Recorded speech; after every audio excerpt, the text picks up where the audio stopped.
Ja, Servus von Krug wieder. Wir sind heute mal einen Tag später mit unserem Video, weil wir machen ein Video direkt vom Caravansalon in Düsseldorf, wo wir natürlich wieder als Aussteller vertreten sind.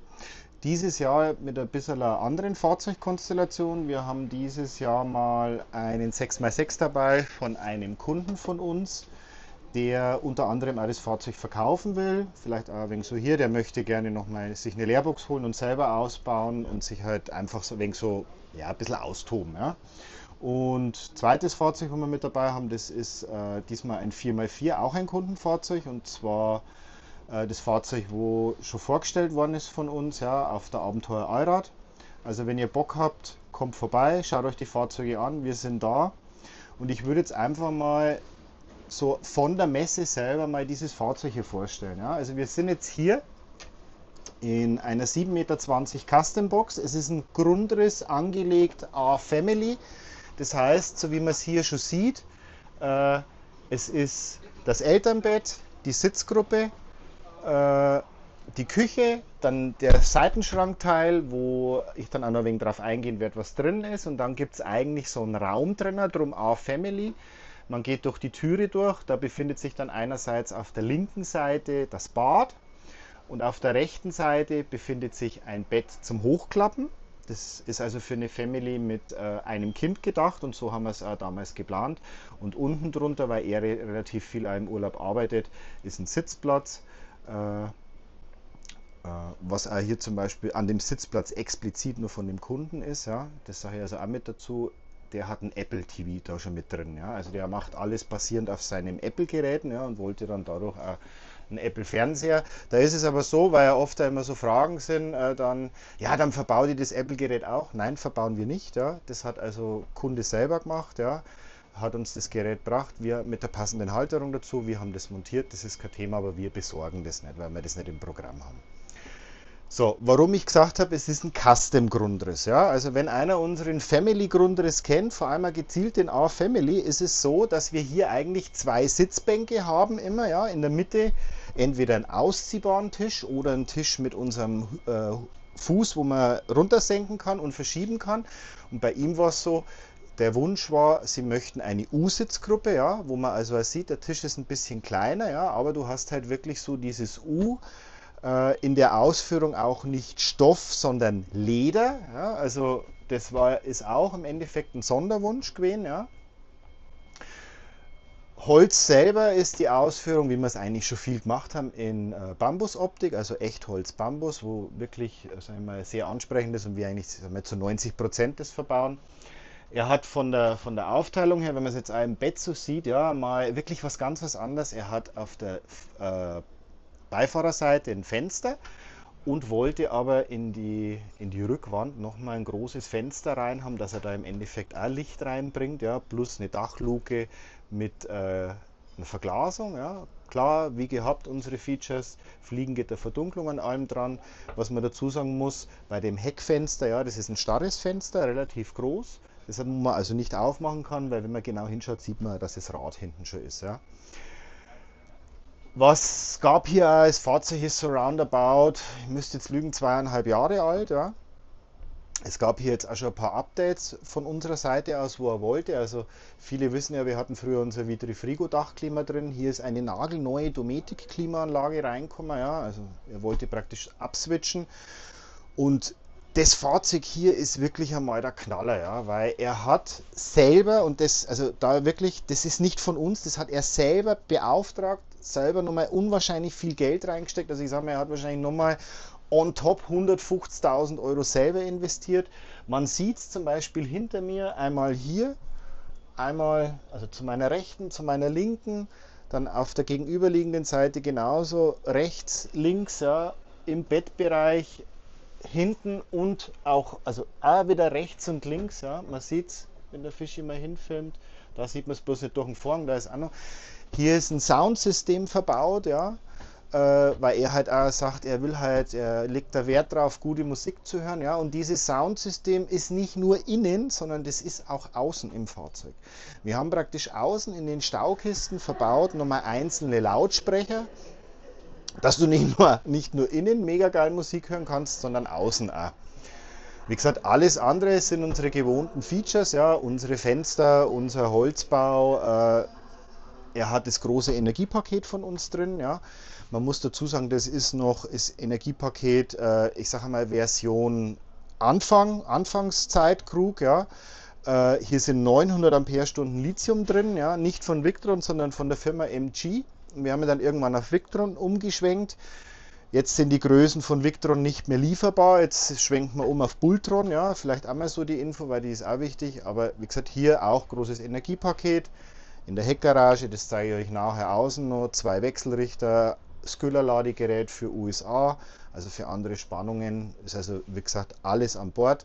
Hat am Dach, jetzt muss ich selber ganz kurz spicken, 1,6 kW Solar drauf, also da auch wieder dasselbe, was Solar geht, haben wir drauf gemacht. Ja.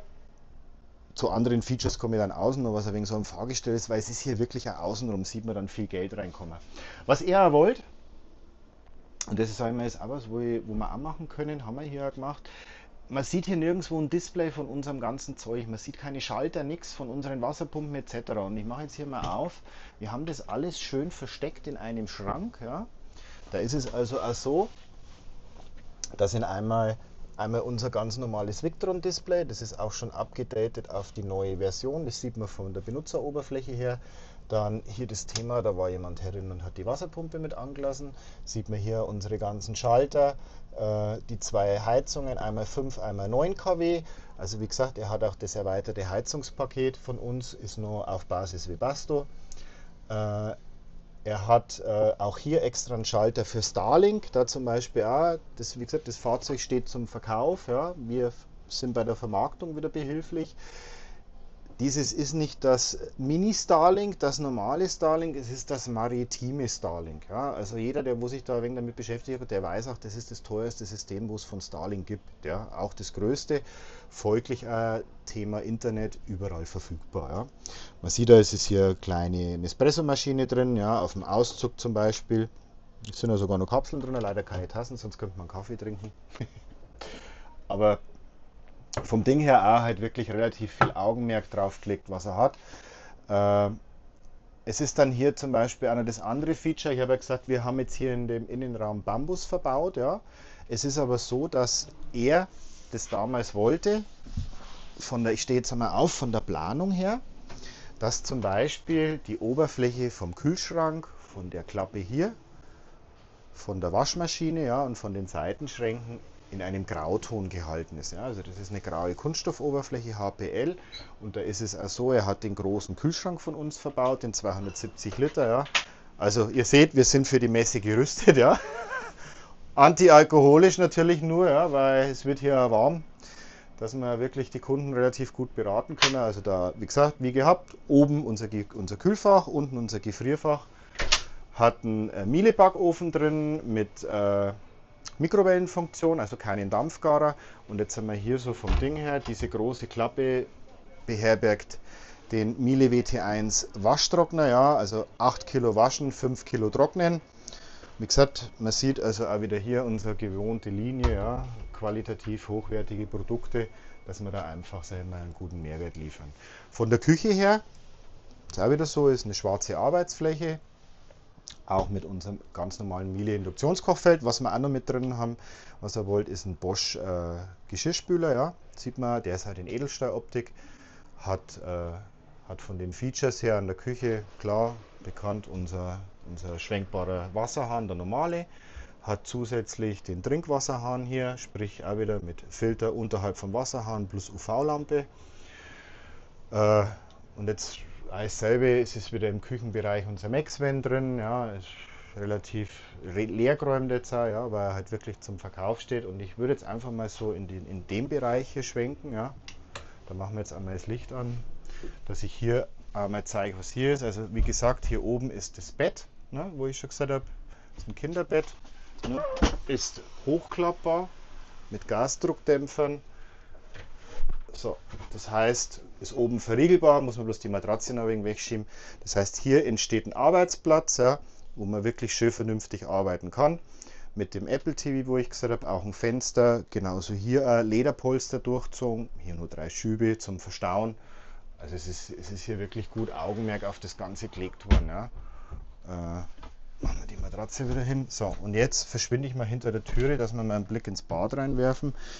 Also es ist unser bekanntes Bad, ja, mit was er zum Beispiel auch hat. Er hat keine Trockentrenntoilette, er hat eine Zahaka-Toilette drin, also sprich ein Porzellan-WC mit ganz normaler Wasserspülung, eine Glastrennwand, unser bekanntes GFK-Waschbecken, habe wieder ein Maxvan hier verbaut.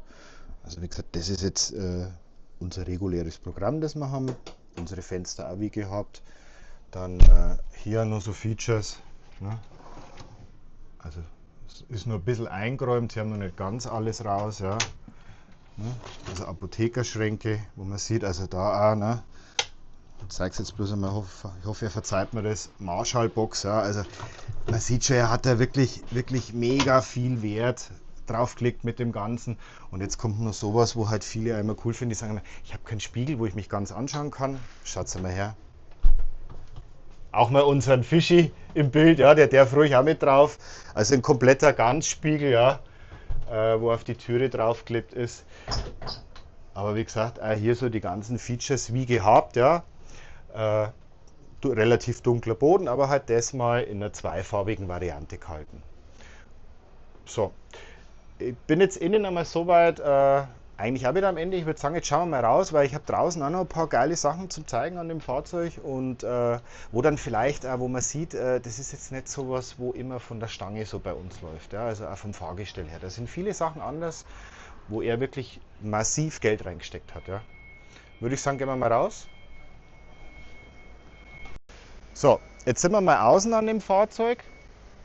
Und wie man sieht, ja, also es ist ein Triebkopf von Mercedes, es ist ein Arox, ein 3353, also 12,7 Liter, 530 PS.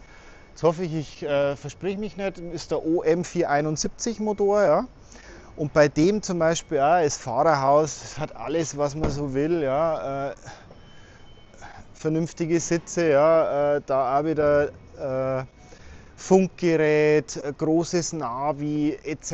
etc. Also das Ding ist relativ voll ausgestattet. Ja, das ist ja so, es gibt oben die Beleuchtung, schwenkt dann um auf blau, ja, weil das halt nachts angenehmer ist.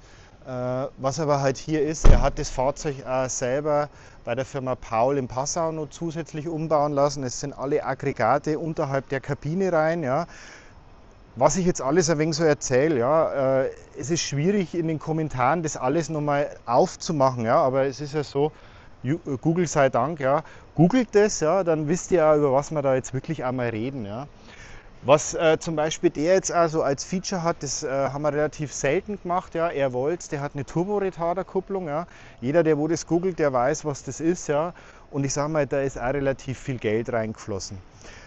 Was ich aber, auf was ich mehr raus will, was ich echt geil finde und haben wir bis jetzt selber noch nie angeboten, er hat es machen lassen, so, er hat Hohlachsen, ja. Das heißt, er hat in Verbindung mit den 7 Heygate-Felgen, die hier drauf sind, Heygate-Hutchinson-Felgen, ja, also alles selber, jeder weiß, was diese Felgen kosten, ja.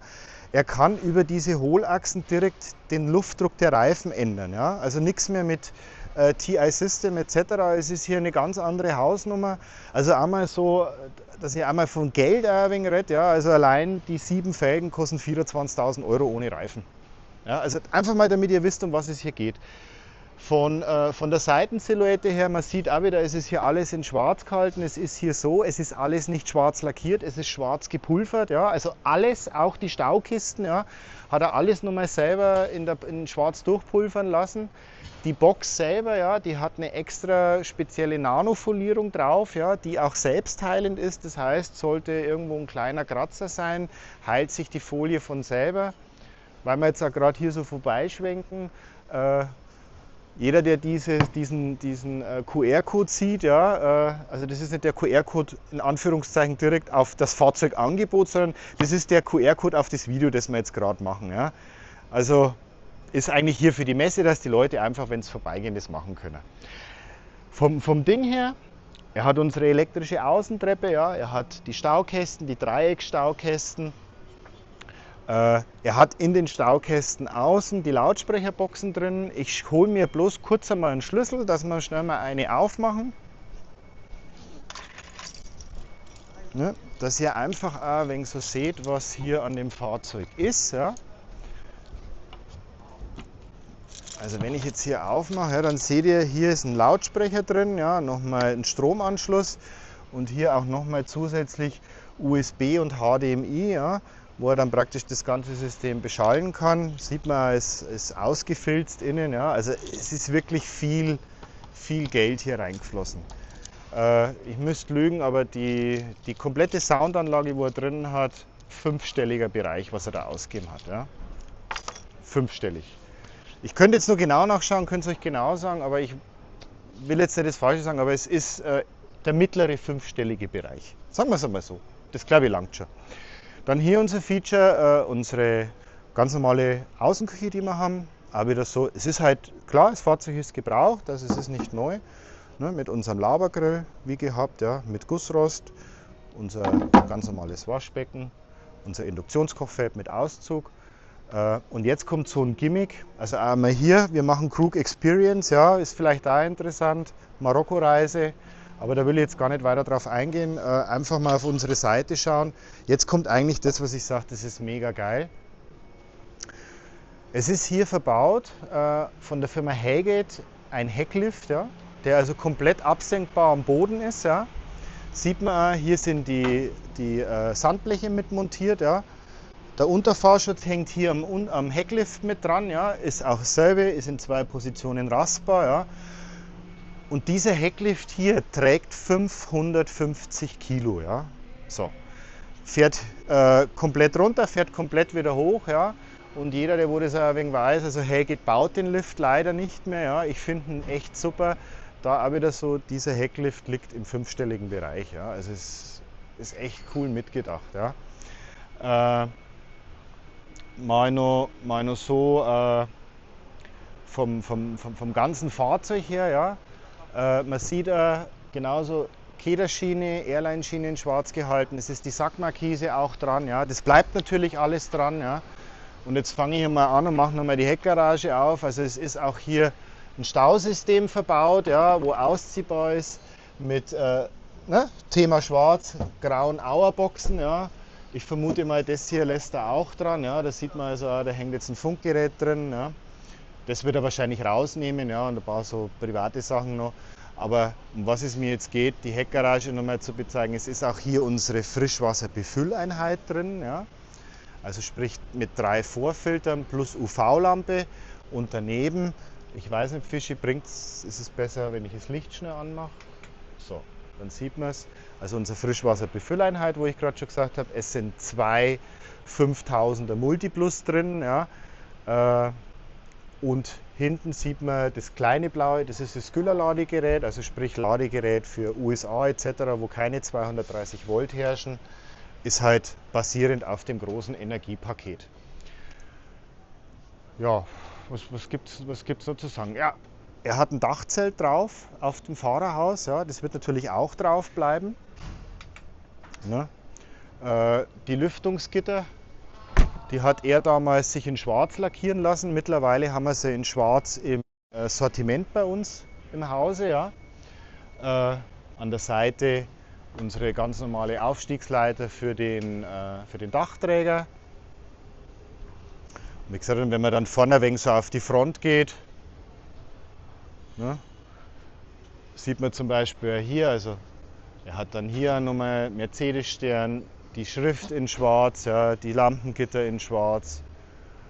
Er hat oben nicht die Hellerlichter verbaut, ja, das sind Lichter von einem anderen Hersteller, wo die beiden äußeren in Orange gehalten sind. Ja. Ist ja alles so zugelassen, also Fahrzeug hat deutschen TÜV, ist überhaupt kein Thema, hat eine deutsche Zulassung.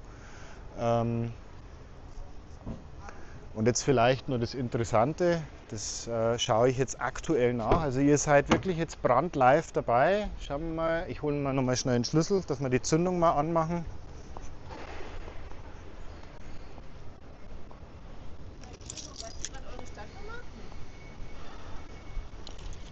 So, man wird auch hier immer angesprochen. Ja. So, ich gehe mal rauf. So, also er hat zum Beispiel, sieht man hier, er hat die Mirror Cams dran. Ja. Und das Fahrzeug hat 29.798 Kilometer. Ja. Große Brigade, 360-Grad-System herin. Ja. Das ist noch, wie gesagt, auf Brigade aufgebaut. Ich weiß nicht, ob er das Garmin-Navi herinnen lässt, aber da muss man halt dann einfach mal mit ihm reden. Aber ich denke schon, weil das haben wir nicht mit aufgenommen. Und wie gesagt, Fahrzeug hat alle Features, Lederlenkrad etc. ist ausgelegt auf 6 Sitzplätze, also 2 vorne, 4 hinten. Großer Durchstieg. Ich sag mal, unser übliches System, ja, so wie wir es haben. Jo. Also wer Interesse an dem Fahrzeug hat, bitte Mail an sales@krugxp.com. Das, wie gesagt, immer wie gehabt, ja, ihr kommt bei mir raus. Wenn ihr irgendwo das Video jetzt anschaut und ihr sagt, oh Herr, ich hätte echt Interesse an dem Fahrzeug, kommt auf die Messe, Caravansalon Düsseldorf, Stand A39, wenn es stimmt, oder? A39, Halle 16, ja. In der Premium-Halle wohlgemerkt, ja, ist das Fahrzeug zu besichtigen. Fahrzeug ist, ich sag mal, eigentlich sofort verfügbar, ja. Ist ein echter Eyecatcher, ja, hat mega geile Ausstattung.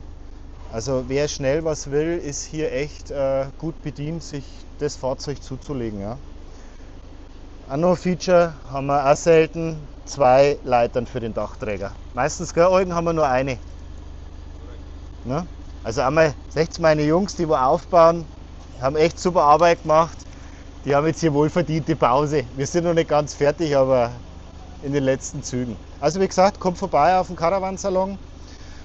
Wenn ihr das Fahrzeug anschauen wollt, einer von meinen Leuten oder ich selber habe immer Zeit, ja, und dann schauen wir uns den an und schauen mal, was wir machen können. In dem Sinne, bis zum nächsten Mal. Lasst ein Like da, Bemerkungen auch, ja, und wir sehen uns beim nächsten Mal. Ciao.